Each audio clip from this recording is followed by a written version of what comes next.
પ્રભુ ઈસુની જય મિત્રો, આજે આપણે જાણવાના છે કે બાઇબલના વચન કેવી રીતે સમજવા અને બાઇબલના વચન સમજણ પડે તે માટે પ્રાર્થના.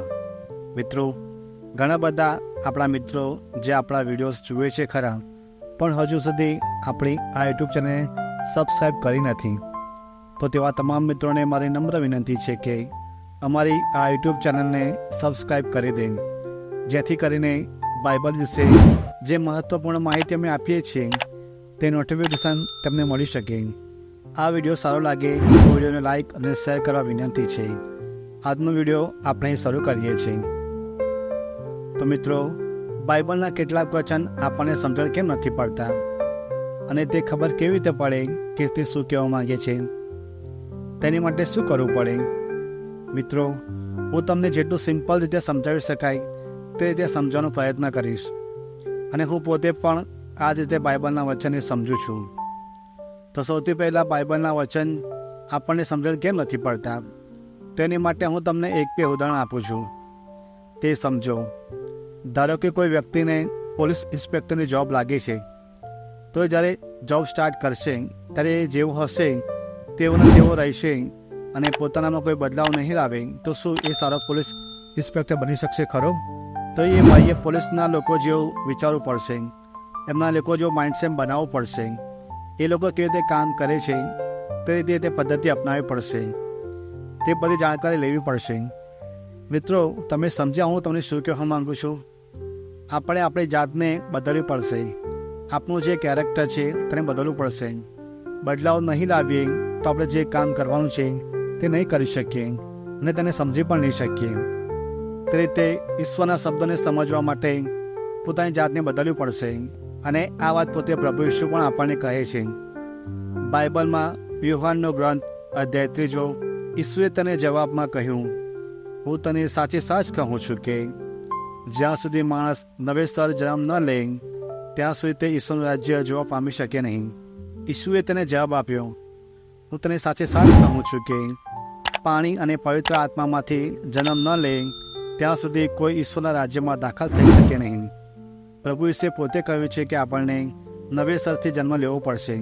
તો નવેસરથી જન્મ લેવો હોય તો નવેસરથી જન્મ ત્યારે જ લઈ શકીએ જ્યારે આપણે દિલથી ચાહતા હોય કે આપણે પ્રભુના રાજ્યમાં જવું છે. તો તેની માટે આપણે હૃદય પલટો કરવો પડશે. આ કરવાથી આપણું કેરેક્ટર પણ બદલાશે અને આપણે જેવા થવા જ ઈચ્છીએ છીએ તેવા પણ થઈ શકીશું. મિત્રો, હવે આપણે હૃદય પલટો કર્યો, આપણી જાતને પણ બદલી, તો હવે ત્રીજું કામ છે આપણે આપણી જાતને પૂરેપૂરી ઈશ્વરને સમર્પણ કરવાની છે. બાઇબલના વચન એટલે ઈશ્વરના વચન, અને ઈશ્વરના વચન એટલે ઈશ્વરની યોજના, અને એને જાણવા માટે આપણે ઈશ્વરને આપણી જાતનું સમર્પણ કરવું પડશે. આપણે તેને અનુસરીને જીવન જીવવું પડશે. આપણે જો આપણી જાતને ના બદલીએ, આપણે હૃદય પલટો ના કરીએ, આપણે ઈશ્વરમય જીવન ના જીવીએ અને ઈશ્વરને આપણું જીવન સમર્પણ ના કરીએ, તો આપણે ઈશ્વરને અને ઈશ્વરના વચનને કદી પણ સમજી શકવાના નથી. ઈશ્વરને સમજવા માટે ઈશ્વરમય જીવન જીવવું પડશે. નિરંતર વિશ્વાસ સાથે દરરોજ પ્રાર્થના, આરાધના, સ્તુતિ, ઉપવાસ કરવો પડશે. ઈશ્વરની સાથે ચાલવું પડશે. બાઇબલના વચન વારંવાર વાંચવા પડશે. બાઇબલના વચન આપણને કેમ સમજણ નથી પડતા? તો તેની માટે આપણને બાઇબલ વિશે જાણવું જરૂરી છે. એક વાત મારા જીવનમાં જોઈ કે બાઇબલનું કોઈ પણ વચન આપણે એકવાર નહીં પણ 100 વાર વાંચીશું તો પણ ખબર નહીં પડે તે શું કહેવા માંગે છે. તો મારો એક અનુભવ છે જે હું તમારી સાથે શેર કરવા માંગીશ કે બાઇબલને વાંચવું તો જોઈએ, પણ સાથે સાથે તેને સાંભળવું પણ જોઈએ. જ્યારે આપણે તેને સાંભળીશું તો બાઇબલ જે આપણે કહેવા માંગે છે તે આપણે સાંભળી શકીશું અને આપણે બાઇબલ સાથે કનેક્ટ પણ થઈ શકીશું. તો મિત્રો, બાઇબલની શરૂઆતથી અંત સુધી આપણે એક વાત જોઈ શકીએ છીએ કે આદમ, નૂહ, અબ્રાહમ ને તમામ લોકો જે જૂના કરારમાં જણાવ્યા છે અને નવા કરારમાં પ્રભુ ઈસુ અને તેના શિષ્યોના જીવન વિશે જ વાત કરવામાં આવી છે. આથી પ્રભુ ઈસુ પોતે આપણને આપણા જીવન વિશે ઘણું બધું શીખવાડે છે. તો મિત્રો, આપણે પણ જ્યારે બાઇબલના વચનને આપણા આત્મીય જીવન સાથે કનેક્ટ કરીશું તો તે વચન વધારે સારી રીતે સમજી શકીશું. સૌથી પહેલું વચન જે ઉપર જણાવ્યું યોહાનના ગ્રંથમાંથી, તે વચન આપણે આપણા આત્મીય જીવન વિશે પ્રભુ ઈસુ કહે છે કે આપણે નવો જન્મ લેવો પડશે. તો ઈશ્વરને આપણે પોતાનું જીવન સમર્પણ કરીને, પોતાનું હૃદય પલટો કરીને, આપણી જાતને બદલીને ઈશ્વરમય જીવન જીવીને આપણે તૈયાર થવું પડશે. હું તમને બીજું એક વચન જણાવવા જઈ રહ્યો છું. યોહાનના ગ્રંથમાંથી અધ્યાય 1 કડી 1-2. પ્રારંભમાં શબ્દ હતો જ, શબ્દ ઈશ્વર સાથે હતો, શબ્દ ઈશ્વર હતો, પ્રારંભમાં એ ઈશ્વર સાથે હતો. તો આપણે આ વચનને વાંચીશું અને સાંભળીશું પણ. તો મેં તમને પહેલાં કીધું એમ આપણે બાઇબલના કોઈ પણ વચનને આપણે આત્મીય જીવન સાથે કનેક્ટ કરવાની જરૂર છે. તો જ્યારે આ વચનને આપણે સાંભળીશું તો ખબર પડશે કે કહેવામાં આવ્યું છે કે આપણે જે અત્યારે પાપમય અંધકારમય જીવન જીવી રહ્યા છીએ, તો અંધકારમય જીવનમાં પ્રકાશ ઉત્પન્ન કરવાની જરૂર છે. તે જરૂર માટે ઈશ્વરની મદદ લેવી પડશે, કેમ કે ઈશ્વર જ છે જે આપણને અંધકારમય જીવનમાંથી બહાર કાઢી શકે છે. કારણ કે ઈશ્વર જ આખી સૃષ્ટિનું સર્જન કર્યું છે. તેમના વગર કશું શક્ય નથી. આ વચનમાંથી આપણને એ જાણી શકાય કે આપણે આ વચનમાંથી શીખવા મળે છે કે કેમ જ્યારે આ દુનિયામાં કશું ન હતું ત્યારે ઈશ્વર જ હતા ને તેમને જ આ દુનિયા બનાવી. તો આપણે પણ આપણા જીવનમાં ઈશ્વરમય જીવન બનાવવું હોય તો આપણે ઈશ્વરના નામની શરૂઆત કરી શકાય ને અંધકાર જીવનમાંથી પ્રકાશ તરફ આવી શકાય. તો તમારે પણ આ રીતે બધા વચનને પોતાના આત્મીય જીવન સાથે કનેક્ટ કરવાની જરૂર છે. પ્રભુ ઈસુ એ આપણને એક વાત કહી છે કે જો આપણે તેમના રાજ્યમાં પ્રવેશ કરવો હશે તો આપણે નાના બાળક જેવું થવું પડશે.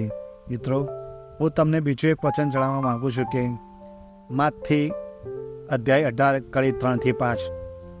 ચોક્કસ માનજો કે જ્યાં સુધી તમારી વૃત્તિ ન બદલાય અને તમે બાળક જેવા ન બની જાઓ ત્યાં સુધી તમે કદી ઈશ્વરના રાજ્યમાં દાખલ થઈ શકવાના નથી.